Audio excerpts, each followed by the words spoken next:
Recording live from the engine room in Broad Ripple, this is the Voices of Indy podcast hosted by Josh Gillespie. Voices of Indy is a show dedicated to giving you the opportunity to know the musical, visual, and theatrical arts of Indianapolis, Indiana. This week's guest is musician Ian Mast. And today's episode is sponsored by Indianapolis Independent Entertainment. IIE LLC's goal is to help grow local DIY artists, freelancers, and businesses within Indianapolis and generate more paying creative opportunities. Their mission is simple: to establish a network of creatives who excel in areas of need and connecting them with other network members. This way, they can help to expand the local art and music scenes. IIE believes that by eliminating some of the intimidating barriers within the entertainment industry, more opportunities will be produced for local freelancers and businesses. This will help Indianapolis become the place to go for art and music in the Midwest. If you are interested in learning more, go to their website, www.indyent.com. That's INDYINDIEENT.com, and fill out a free application to discuss how you and IIE can redefine making it together. This week's podcast guest, as I mentioned earlier, is Ian Mast, musician and musical sound man extraordinaire. Yes. Thank you for being on the live stream, which we had our own hiccups with, but that's okay. Yeah, it's fine. But thank you for sticking around for the podcast portion. Of course, yeah. For those who may have missed the podcast or the live stream, give us a quick rundown. Who is Ian Mast? Where are you from? Where I'm from? Ian Mast is from Tucson, Arizona. I'm born and raised in Arizona. I moved up to Indiana for school, doing my master's in music technology, and I make electronic music. I make funny videos. You do all of that. I do all the stuff. You not just funny videos, but you make some solid serious music. You make some solid funny music. You make some solid funny videos. You are the real cat dad. The real cat dad, yeah. If you miss the live stream, we got the whole story about cat dad. I firmly suggest you check out the live stream portion of that to get that full story. But yes, Ian is a true cat dad. A true cat dad. You have 5 cats. 5 cats. That you're allowed to talk about. I'm allowed to talk about, yes. And so one thing that I wanted to ask you, yes, because you're from Tucson, the one thing that I wanted to ask you in the live stream that I didn't get to, so I saved it for this, was you started doing this in Arizona, correct? Correct, yes. So how do you go from Arizona to Indiana when you have presumably a kind of a fan base that you've been able to develop to a certain degree in Arizona, and you have to start fresh. You have to start anew here in Indianapolis. What's that been like for you? I think a lot of it has boiled down to who still follows me online. I've never really been too big in the physical scene. In fact, I think Indiana was one of the first physical scenes that I've actually been to open mics for, been to shows for. And it's been kind of a new experience here. And in Tucson, there's really only select few shows here and there that you can actually really do stuff at. So it was a little difficult, I will say, because of not only just the place change, but the name change, the everything changing, going to a different school, continuing into a master's program instead of just my bachelor's. I'd say most of my fans were really just friends, family, and classmates. A lot of my classmates would bump into me in the halls and go, "Hey, cat dad," and I go, "Hey." So yeah, just that sort of thing. And now not so much. I'm not really in the halls anymore at IUPUI. It's kind of more I'm at home, I'm online, and someone DMs me going, "Hey, I saw this photo of a cat." That's awesome. That's your interaction with your fan base now. It's hey, check out this cat. Yeah, exactly. Well, but you've been able to play out. Yeah. What's that been like for you? Because your music is hard to categorize. It's very hard to categorize. It's very hard to perform live as well, because what I do live is play mallets, and it's really hard to sing and play mallets at the same time. You'll see people on Instagram do it with vibraphone and stuff, but that is an entirely separate ballpark from what I'm used to. And coming here, I was just I'm just going to play some songs that I used to play, instrumental wise. Yeah. And I did that at a few open mics, and I was oh, okay, well, I just released a song that's just lyrics and background, so I'm just going to sing. But it feels so awkward to just go up and just sing to a backing track that I'm not playing for. So I've been trying recently to try and figure out like how I can do both at once, but it gets really difficult, which is why I love the media scene where I have social media or TikTok or just like YouTube to go on and be like, all right, I've edited this video so much and it looks so great. And it is me playing and it is all this other stuff and me singing, dancing, all that fun stuff. And I've been editing videos for a very long time. So it really helped smoothen the deal. Yes. Yes. Yes. And trust me, Ian likes to have fun. If you haven't seen the Feeling Alive video, there's a stripper pole. That's all I'm going to say. Yeah. What's it like been to play live here? I mean, since you've been able to kind of transition into that, what's it like to been able to get to know the scene here in Indianapolis? A lot of it was honestly just through word of mouth. Like people at the university were like, oh, you should check out this place called Soundspace. And I was like, oh, okay. Then I went to one of their open mics and went to a few of their open mics, and I still go to their open mics. And then they're like, Irvington has open mics every Wednesday or whatever. And I'm like, oh, okay. And so I go and check that out. And then I go to like some other place and I'm like, oh, hey, open mics are everywhere here. It's kind of crazy how big the music scene is, but it's all very hidden. So it is, you know, I had to really have dig to for it. Yeah, you have to dig for it, but it's everywhere. Oh yeah. You stumble into it. No, that's what I've noticed. And what has been the reaction to what you bring to the table? Well, it's been mixed, you know, like people are like, oh my God, that's so cool. You playing that xylophone up there. And I'm like, the what? And they're like, the xylophone. And I'm like, yeah, I mean, I guess. Yeah. You know? Like, I do get a little bitter about it. You know, it is technically a xylophone, but it's not. But it's not. Yeah. So for anyone out there, just because I want to give this little PSA, xylophones are wooden and they are very dinky sounding. They sound like dee-dee-dee-dee-dee-dee-dee-dee. Marimbas are wooden, but they have a much lower tone, so they'll sound like do do do do do. Yeah, and then vibraphone, which is what I like to play a lot on my Mallet Cat, is the more metallic sound that I'm not even going to try and emulate with my mouth. Okay.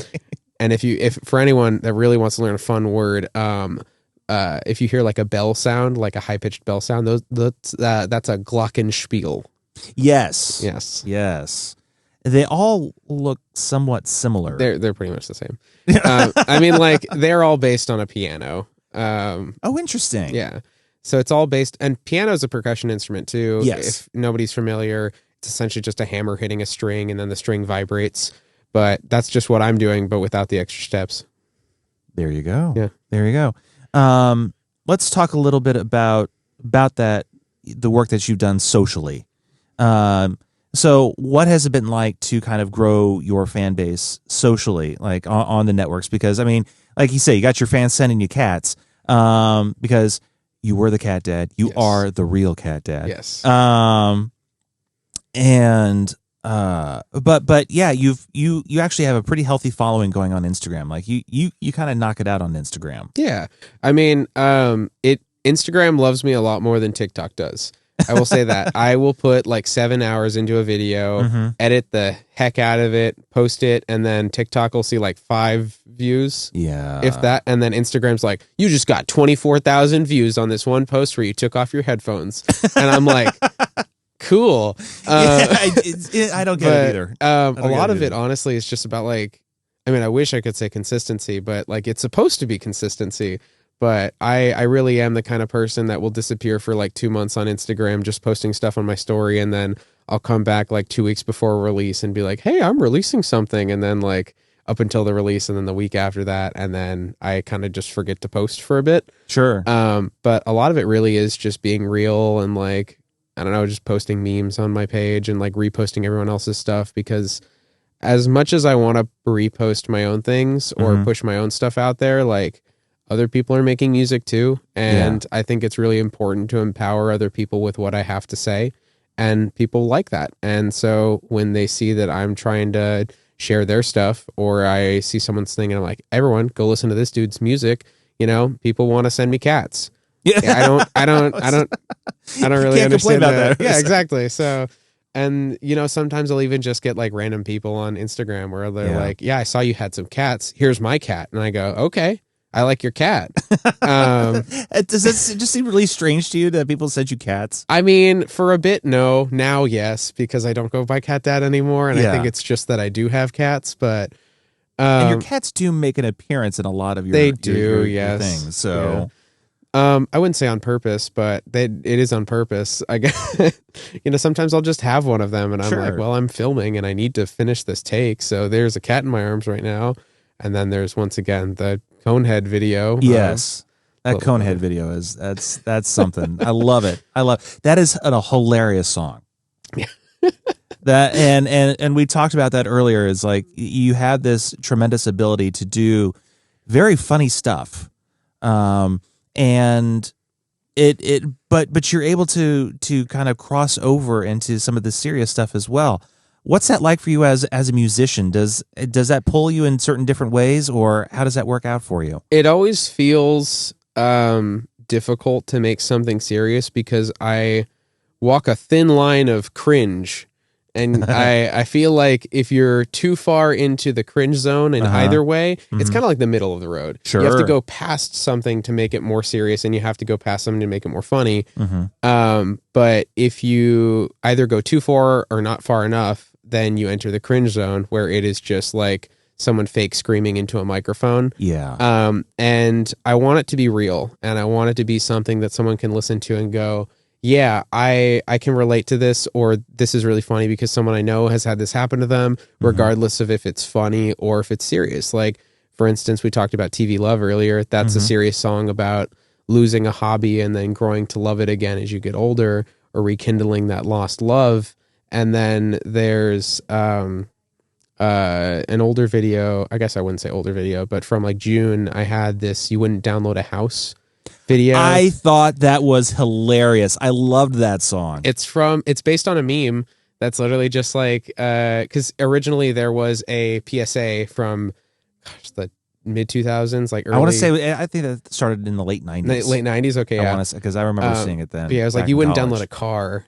And or something like that. It's so absurd. The best part about that commercial is that it got taken down and they stopped showing it because they pirated the music in the background. What? Yeah, the anti-piracy commercial used pirated music in the background of their ad. That is hilarious. Yeah. I never knew that. But so the song that I made was based off of like memes that are like that, where they're just like, you wouldn't download a house. Or like, you wouldn't download stuff like that. And I was just like, well, what else couldn't you download? And I love the various styles of pants. Stretchy 32s. Joggers. It also happened to coincide with when I needed pants. But you wouldn't download them, would you? I can't. I wouldn't, because I can't. I had a lot of people in the comments talking to me about how they definitely would download these things, and I'm like, I would too, I just can't.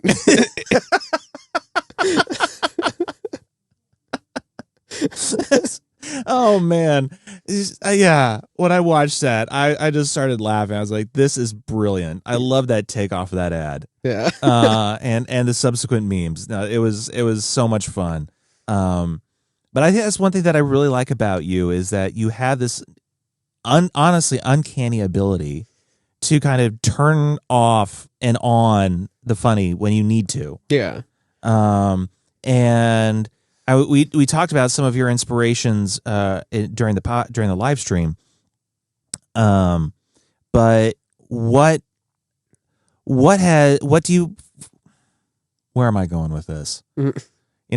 I guess let's talk about those a little bit more. I'd say. What has been your inspiration when you want to do something funny? When I want to do something funny, I mean, I know I talked about Ninja Sex Party. Yes. But there's them. There's, of course, Lonely Island. They are brilliant. Yeah. There's Weird Al. There's all those different comedy like musicians out there that have done like great work. I personally don't think I'm there, but I do think that I would like to be, because it's one thing that I've definitely loved all my life. So when I think funny, I'm like, well, how do I make what they've done into something that I can do, and something that's different, and I'm not just making like a boss in Yeah. 2022, you know, because that would be cringe. That would be very, But I'm on a boat though. yeah, exactly. That's still fine. Yeah, that's still fine. But whenever I want something more serious, like, I don't know, I guess a lot of that really just tends to be the more, I don't know, actually. For like serious lyrics, a lot of the time it's just something that I write, or if I'm in a certain mood, I'll just write something out and I'll be like, all right, well, that's a lot darker than I thought. And do you find that you have to be in a certain mood to write a certain way, or do you kind of go into it thinking, I'm feeling this, I want to write this right now? I feel like a lot of the time, if I go to write lyrics, and it feels like it alternates, honestly, with how I do write stuff. But like, I will go into, I need to write a song. And then I will go into Ableton and I will see if anything comes to mind. And if nothing comes to mind, I'll go to my pen and paper. And if nothing goes there, I'll go to my keyboard and Google Docs, and then I'll just start typing stuff. I just start typing words. Like a little freeform. Yeah. action. And then I grab a word and I'm just like, that's the word I want to use or like base this on. For Feel Alive, that one was pretty like instinctual going into the lyrics, because a lot of the lyrics are just what I was thinking at the time, where I was just like, I just want to punch something. I just want to jump around and like do a backflip, you know? Yeah, So, yeah. But like for TV Love, I had to grab a bunch of different like words relating to TV. Like I just typed TV and then I was like static, radio, signals, like that sort of stuff. And was just like, what can I use and where can I use it? And how do I want to use it in a sense? And then do I want it to be funny? Because if I'm writing a song about rekindling a lost love, I don't think that's going to be funny unless it's about Hot Pockets, you know? Like, like this isn't microwave love. This is TV love. Yeah, right. So, right. Yeah. TV dinners. Yeah, TV dinners. Yeah. So I guess that's sort of how I switch on and off, the sort of thing. But a lot of my inspirations, honestly, more go into my instrumental background with like working in electronic music and backing tracks. And then the lyrics are honestly, who knows? Yeah. Talk a little bit more about that in the instrumental kind of things, because you have kind of an instrumental background. You've infamously made a lo-fi song in 15 minutes. Yes. Well, redid it in 15 minutes, but still. But it was really good. That's the thing. It's my most streamed song. Like Monsoon is it's one of those things that I made out of spite and then turned into a really good song, and then I was like, damn, this sounds really good.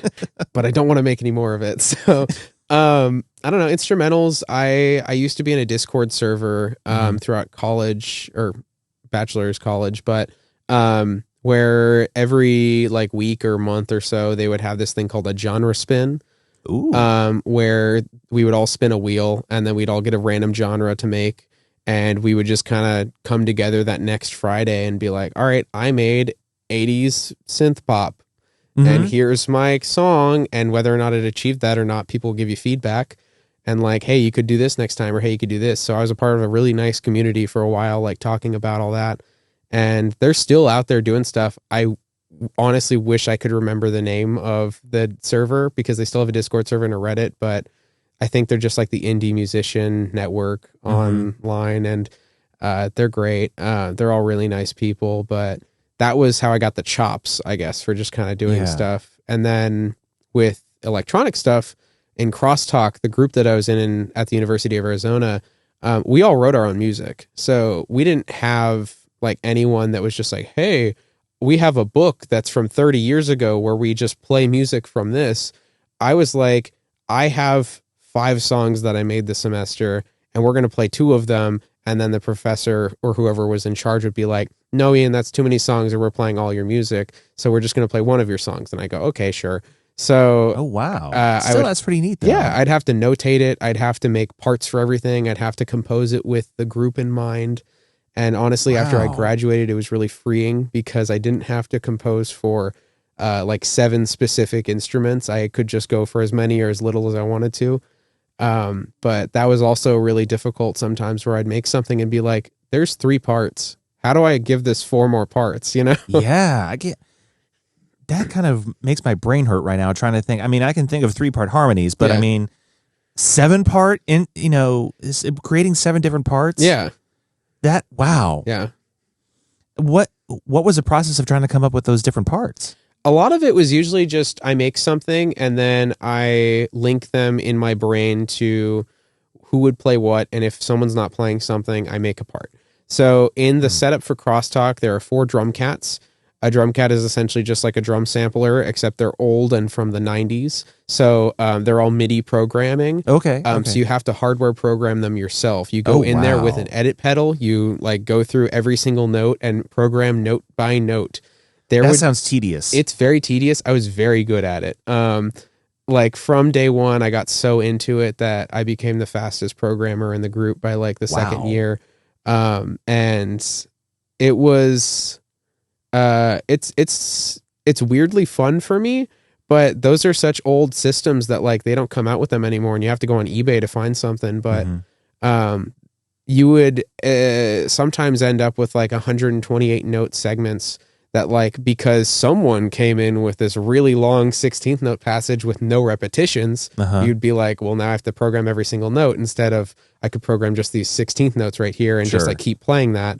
Or if it's just one note, so there was the 4 drum cats, and those had very limited control. So if I had a part that was like a very simple melody or a very simple like da da da da da da da da da da, that would go on to the drum cats. If I had a melody that got more complex and messed with everything and sort of gone into accidentals and everything, I would usually put those on the mallet cats, and there were 2 of those. So it was tough sometimes to say like, well, a mallet cat could be chords, or a mallet cat could be the other stuff, or they could be both. It just depends on who's playing it, who's able to play what they can play.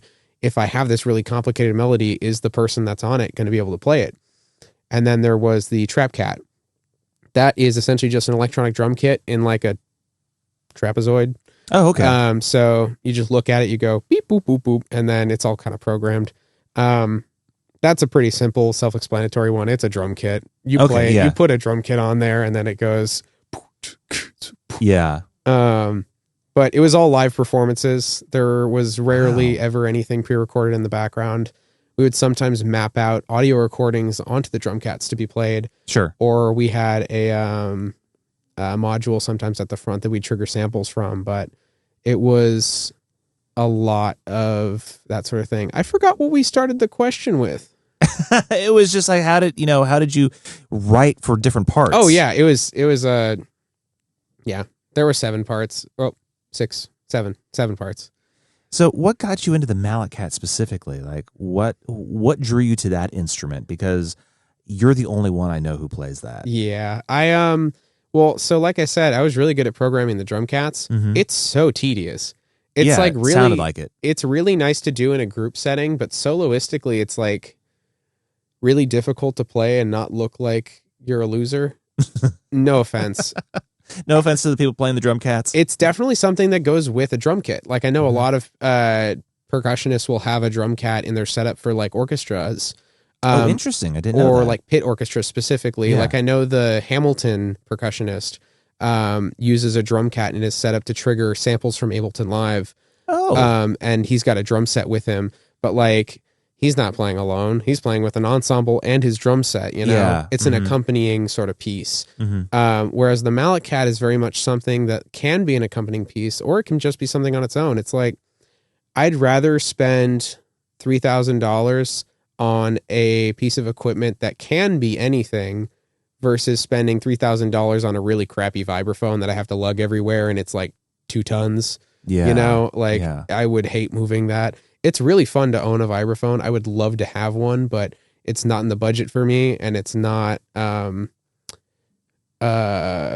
variety on it isn't great. Like you can do what you can do on a vibraphone. There's some cool stuff you can do on a vibraphone, but it is not diverse in its portfolio of sounds. Sure. No, I hear you. As the mallet cat is. Yeah. That is... I feel like if people listen to your music, they probably wouldn't even know that you play the mallet cat. Oh, probably not. Yeah. It's very much a hidden thing where it's used in composition where if I need or I'm stuck in a rut and I'm like, I don't know where to go with this, I put a mallet cat solo in there. Little Saguaro has a notorious sample not sample, solo in it after each chorus that every single person I submitted it to for like playlist stuff hated. Yeah. So Sorry. yeah, no, like I loved it. It's my favorite part of the entire song, but every time I submitted it somewhere, people were like, the post chorus is really long. And I don't like the sound of the instrument that plays. And I'm like, jeez. okay, well, I guess I'll just go not do that. I don't know. But yeah, there's a lot of like mallet solos here and there. If you ever hear like a vibraphone solo in one of my pieces, there's a piano solo at the end of Monsoon that was recorded on a mallet cat. There's some pieces that I've recorded with. There's a song that I did with Zach Risk and Brain Delay where I am essentially just doing a vibraphone solo in the background of it.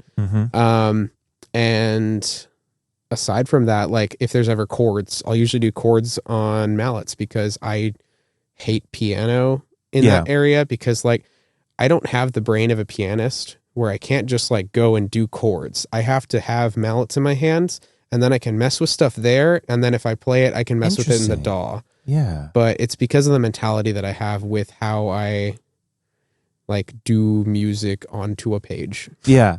No, that makes total sense. That makes total sense. Golly, I'm trying to think of where to go to next. You know, we've covered so much. Yeah. And it's been a lot of fun. Where do you see yourself going with this? Like, you know, how far do you want to take it? Yeah, I don't know, to be honest. Like, I wish I had a goal in mind. I think that's partially why I've just been kind of taking it easy. Like, every so often, if I have a day off, I'll just be like, all right, time to spend 7 hours making a dumb video for TikTok that'll get 5 views.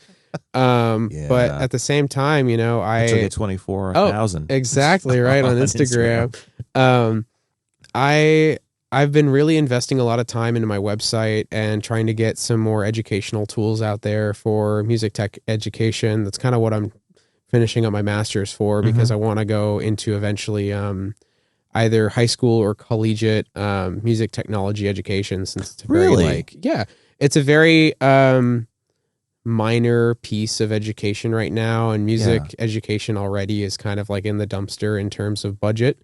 So that's why it's really difficult to get into. But it is kind of crazy how, like, I want to say 23% of schools in America have music technology, and it's almost 2023. And a lot of schools honestly, I would have said a lot less than that. Yeah. I mean, like 2 years ago, it was 10%. So they're going up. Okay. But like, it's encouraging, but that, you could still stand to see more growth. I think of all things, COVID actually helped with that, because when people went online, everyone realized, oh, hey, what I can do online for a music class is teach them all how BandLab works or Soundtrap. And so that kind of introduced a lot of that stuff. But just having the sort of tools and resources for students going into the world of music tech or sound design or wherever they may be, like, I'd like to give that to them. And on my website, there's like a resources tab for like different academic resources. There's journals, there's articles, there's like schools that you can go to. Like if you want to get a degree, you can go to Full Sail, or you can go to LA, or you can go to IUPUI, you can go to anywhere, you know? So based on your experience, what do you think of these different programs? To be honest, this is one of those degrees where you really have to know what you want to do afterwards going into it. I would not recommend a music technology or music production degree to someone that is already good at music production, because you're going to see a lot of people introducing the basics, introducing Ableton, what this is, what it's not. If you want to go into sound design for movies, get a degree. Because people are going to take you a lot more seriously if you show up to like an LA studio like, hey, I've got a master's in this, and it's a master's of science. And they're like, okay, play flip-flops on the beach for me. And I'm like, okay, sure. But if you are just going into production, like if you want to make your own studio, you don't need a degree for that. It's honestly an expense that you could be putting towards a studio or making a studio or getting equipment. And it's always a challenge in my brain to like say that I want to be a professor of music technology, but just recommend that people use YouTube, because honestly, a lot of the time YouTube has better resources. Really? I think a lot of it has to do with just because younger musicians and music technologists are still getting into the field, whereas most of the people that teach these programs are kind of older. And nothing against them, but a lot of them are still kept up in like the 2000s and like the 90s and are amazed by things like the Ableton Push. Mm-hmm. And like, it's a great piece of hardware, but it's not something you just like go beep, boop, boop, boop, boop, boop, boop, and show the class, you know? So, Yeah. I mean, it's definitely a field. Yeah. Well, the way you talk about it makes me think of the artist Beck. Yeah. And it feels like whenever Beck is winning a Grammy, especially these days, it's more for the production of his album. And he's very, very proud of that. Yeah. Do you look to artists like Beck or artists like Beck? I don't know who else is like him. But like when you're working on, or when you think of sound design or music technology, especially in the realm of music, is that someone that you consider? Or like, are there other artists that you would consider? I mean, off the top of my head, I don't really think I have too many artists in mind. I would say like in terms of musicians that I would think to that are like extremely successful in the area of like production, like two of the bigger names that I would say come to mind are going to be like Bruno Mars and David Guetta.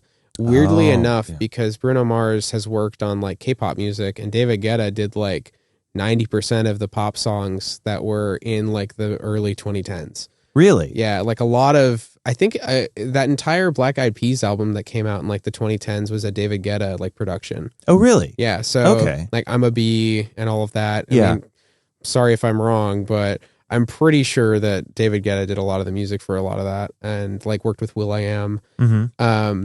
But production is like a big thing nowadays. And if you don't have good production, you're not going to get a good audience because no one wants to listen to a crappy song. And it's such a flooded market of music that it's really hard to get into unless you have that production or you have someone backing you or you know someone or you can get onto a Spotify playlist or et cetera, et cetera. Yeah, I tell you, it seems, unless you know people, to get on a playlist, it seems almost impossible. College is for knowing people. Yeah. Yeah. No, that's definitely the case. Yeah. Do you feel like you've been able to kind of make some of these inroads as you've been working towards your master's and finishing up your bachelor's? Yeah, I would definitely say so. I mean, it's the whole reason I came to Indy, and I feel like I've already gotten so many more connections just being here than I was in Tucson, where I was kind of just hiding in my apartment the entire time. And if I ever did go out, I was just like kind of hiding in the corner, whereas now I'm like, hey, how's it going? My name's Ian. I have a website. Yeah. Well, so you have two websites. Yeah. You have one for your music, but you have one as an educational resource, correct? It's technically all the same website. I used to have Cat Dad Bop's website where I sold merch, and that was for my music and stuff. But I have since then shut it down. So it is now just massmusic.org. It is for lessons, freelance work that I do. Tell me about your freelance work and your lessons. What kind of lessons do you offer? What kind of freelance work do you do? Yeah, so percussion lessons for classical percussionists that want to learn online. There's none of them. And then there is Ableton. So I do private lessons in Ableton Live or music production, whatever your DAW of choice is. I can honestly work in anything. As long as it's not Audacity. I mean, I could work in Audacity, but I would recommend not to, especially when Reaper's right there. So, but I am very well versed in DAWs. So I figured that'd be a good thing to teach people, especially because like, no matter where you are in your journey, you can always learn something new, even if you take one lesson or 5 or 20.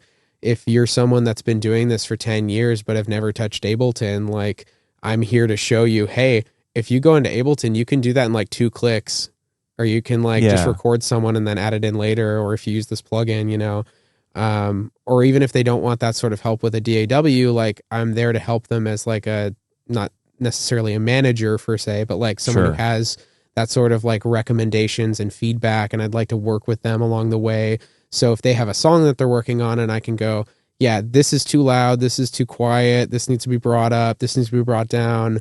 I'd like it if you added a break here, that sort of thing, and helping them along the process of making a song in the lessons, and then helping them on the way of like who to distribute through. Like, do you want to use DistroKid or do you want to use like whoever else. Yeah. There's a million others at this point. CD Baby, Yeah, TNCore. yeah, Jeez. CD Baby. I've got some stuff to say about them, but no.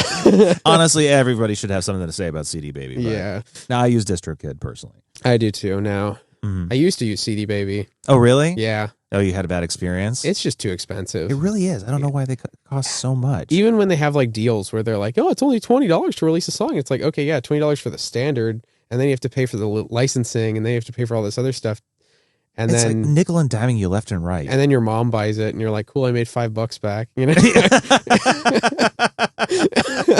Pretty much.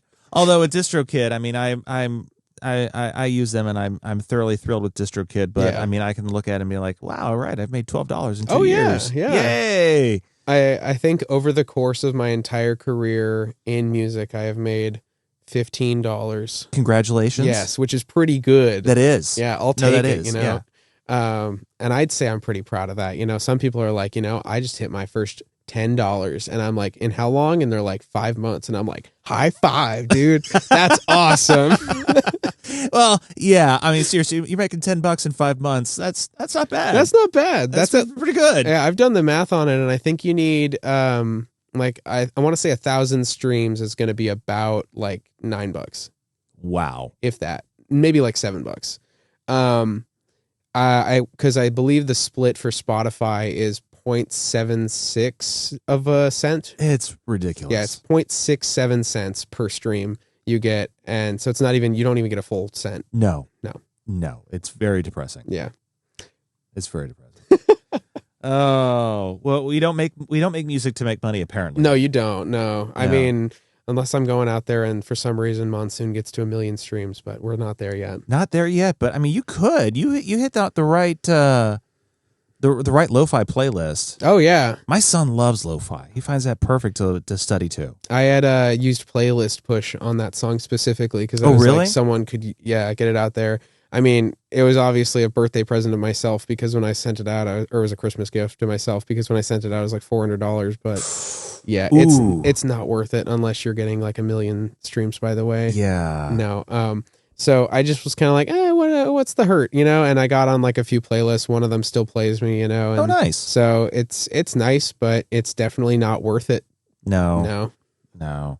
I haven't been able to locate anything that I feel like has been worth that. Yeah. It's all for the serotonin. Like if you pay $400, you're paying for the serotonin of seeing that 20 people have listened to your song. Right? Yeah, you know, and you're like, oh my gosh, wow, Look at that. look at that. Oh, man. Well, Ian, we've covered so much. Is there anything that I have missed that you feel like you wanted to say, to get across, to promote? Not that I know of. I mean, if there's anything just to promote, is that if anyone out there really like needs lessons on working in a DAW, or if you are interested in doing your own music and not having to spend as much money like going to a studio, if you want to build that home studio, just let me know. My email is imast at mast is info. Yeah, that's at you.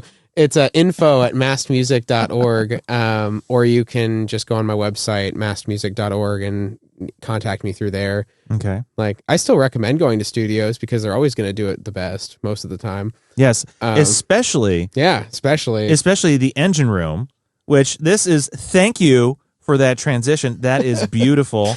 The Engine Room Recording Company is located in Broad Ripple Village, just north of downtown Indianapolis. Indianapolis. Where is that? Indianapolis, and it specializes in making your projects go.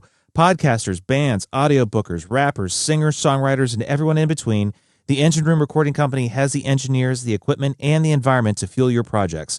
Check out Broad Ripple's recording studio by visiting for more information on their services, artists they've recorded, and gear they have at engineroomrecordingcompany.com. And be sure to visit their Instagram page by searching for Engine Room Recording Company.